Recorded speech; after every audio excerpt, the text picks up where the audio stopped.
They say that music is the language of the soul. And what could be more representative of this idea than romantic music? The music that stresses feelings, the music that stresses passion, that expresses uncertainty, that expresses doubt, anguish, anxiety. Romantic music has many representatives, extraordinary composers. I can just focus on a few of them today. Ludwig van Beethoven, considered one of the founders of romantic music, although he was born and raised in an education, a musical education more leaned towards classical music, for example, under Joseph Haydn. He started to challenge those conceptions of music, the well-ordered, symmetrical music with an eruption of new notes and new accords, something that would, at that time, shock many of his listeners. Beethoven is well known for many of his pieces, but you probably remember this one, ta-ta-ta-ta, ta-ta-ta-ta, which you should look for at the platform we have at the end of this course, the beginning of the Fifth Symphony. There are many interpretations of it. Probably the most plausible one is that it's a way to bring to our presence the call of destiny, this kind of macabre, mysterious tone. What does it represent? Doesn't it raise questions, our own fears, our own concerns?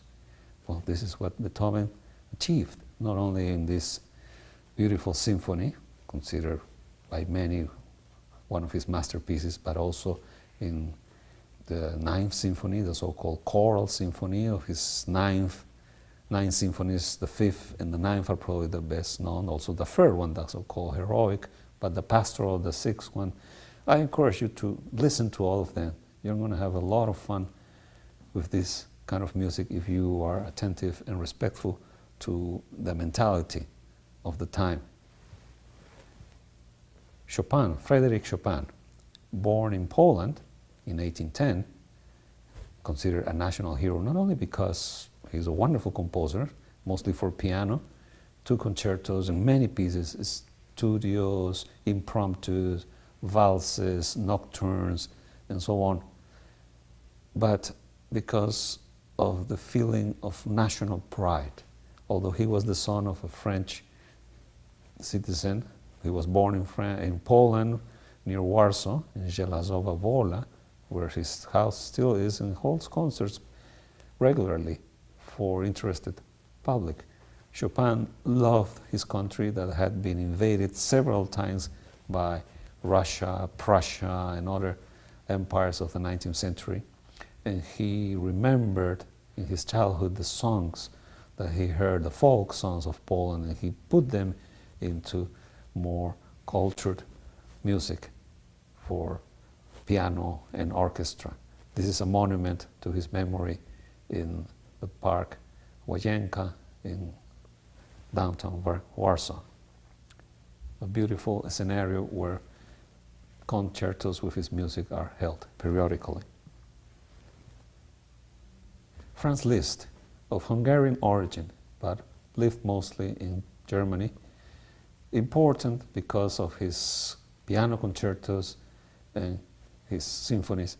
And you should look at the piano concerto number 1. Dun, dun, dun, dun, dun, dun, dun. Well, these tunes are well known today, but we need to more or less put a face on them.